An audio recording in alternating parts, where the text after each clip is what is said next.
abundando en algunos de los aspectos mencionados en nuestro manual en torno al periodo artiguista, comprendido entre los años 1811 y 1820, vamos a focalizarnos principalmente en aquello referido al nacimiento del federalismo y a la idea que Artigas proclama en numerosos documentos de la confederación. Ya en 1811, cuando las fuerzas orientales derrotan a los realistas en la Batalla de las Piedras y se produce el sitio de Montevideo, debemos observar un grado de autonomía que pretendía Artigas salvaguardar para sus tropas. Es decir, en la ciudad amurallada, el sitio era compartido por fuerzas orientales y otras fuerzas que también respondían al gobierno de Buenos Aires. Allí Artigas entenderá que es necesario que esas fuerzas orientales respondan a la conducción que él ejercía y que guarden ese grado de autonomía que podemos pensarlo como una suerte de indicio de los hechos futuros. Una vez que se firme el armisticio en el mes de octubre entre Buenos Aires, el primer triunvirato, y el último virrey del Río de la Plata, Javier Elío, se producirá entonces una serie de asambleas que conviene que nosotros desarrollemos. El armisticio fundamentalmente tiene dos objetivos. El primero, para el primer triunvirato, es desbloquear el puerto de Buenos Aires, es decir, volver a abrir el puerto de Buenos Aires al comercio ultramarino. Y para Montevideo se hace necesario ese armisticio para clausurar el sitio a la ciudad amurallada. De esta forma, Artigas debe acatar una orden que es no tomar Montevideo, no penetrar en la plaza y hacerla para la revolución. ¿Y cómo hace para acatar esta orden? ¿De qué manera? Él puede acatar semejante orden si los pueblos en armas que lucharon en las piedras son los pueblos en armas que están en el sitio.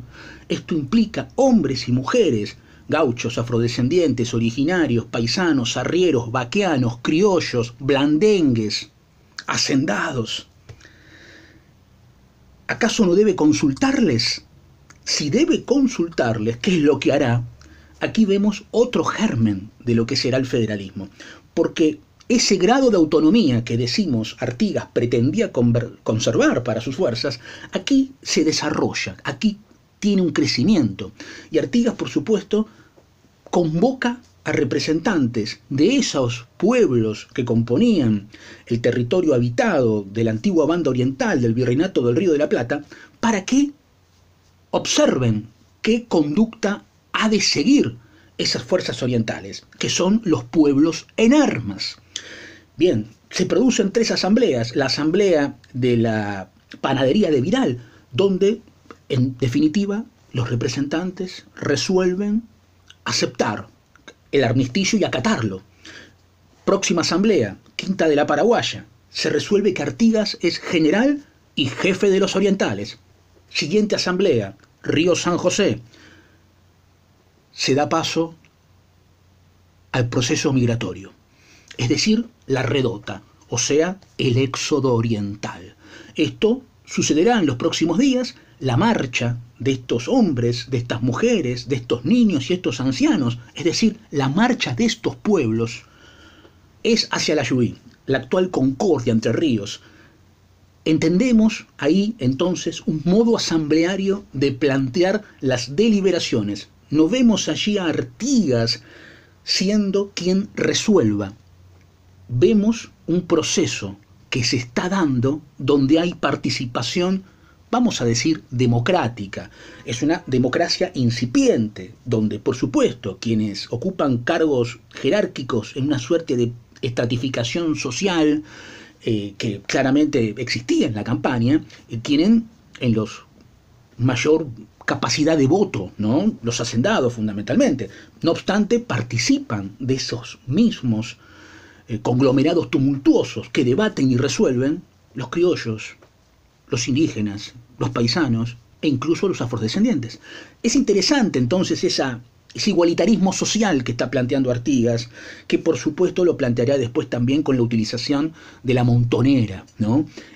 La montonera es eso, en definitiva, es ese cúmulo de personajes, habitantes de la campaña, que lanzan mano, pelean y luchan por un objetivo común. Estamos en el Ayuí, y Artigas allí tendrá distintos malos entendidos con el gobierno de Buenos Aires, fundamentalmente con Zarratea, el manual lo especifica, y en el año 12 finalmente reingresa en la banda oriental. Hay que decir que esa migración fue producto, por supuesto, de ese amnisticio que ponía a esos artiguistas incipientes y ese movimiento del artiguismo que estaban haciendo entre dos fuegos, los realistas que estaban en la ciudad amurallada, pero también los portugueses que habían negociado con Montevideo ir hacia la provincia oriental futura, todavía banda oriental, e invadirla. Y de esa forma los artiguistas debían resolver su situación. Por eso migran. Son los pueblos orientales migrando, ¿no? En una marcha incesante, con las carretas y las familias. En el 12 están retornando. Y cuando retornan allí va a ocurrir distintos sucesos. La precisión del Xi es un texto extraordinario de diciembre del año 12. Se intentará llegar a un acuerdo con Zarratea y ahí vemos un pacto, el nacimiento del pactismo. Todavía sigue siendo banda oriental ese territorio, todavía no es provincia, es banda oriental. Entonces, al ser banda oriental, esas fuerzas orientales firman con representantes designados por Artigas, con representantes designados por Zarratea, lo que se conoce como el Pacto del Xi. Allí, bueno, quedaría resuelta que la conducción de las fuerzas orientales le corresponde a Artigas, que fue designado en la asamblea de la Quinta de la Paraguaya como general y jefe de los orientales. Sin embargo, Zarratea niega este acuerdo, no lo acata, y estamos ya llegando a la convocatoria de la asamblea del año 13. Artigas reingresa al segundo sitio de Montevideo y allí entonces resuelve ¿qué cosa?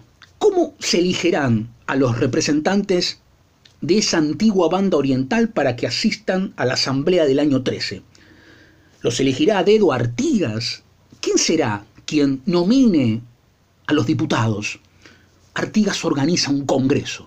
Vimos asambleas, vimos un pacto frustrado, pero pacto al fin. Y ahora vemos un congreso. ¿Congreso de qué? Congreso de pueblos.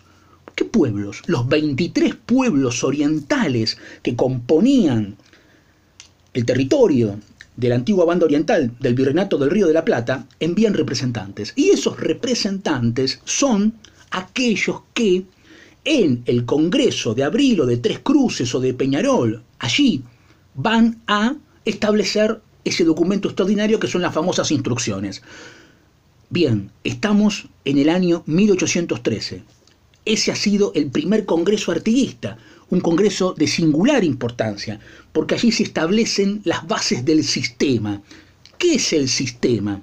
Y el sistema debemos relacionarlo necesariamente con lo ocurrido meses atrás en el Xi, porque frustrado ese pacto del Xi, Artigas intentará negociar con Buenos Aires y enviará a Tomás García de Zúñiga para que establezca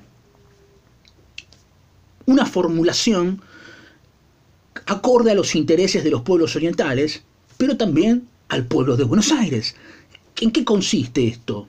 Bueno, el artículo 8 de las instrucciones que Artigas da a García de Zúñiga expresan que la base de la revolución que se está llevando adelante debe ser respetar la soberanía particular de los pueblos.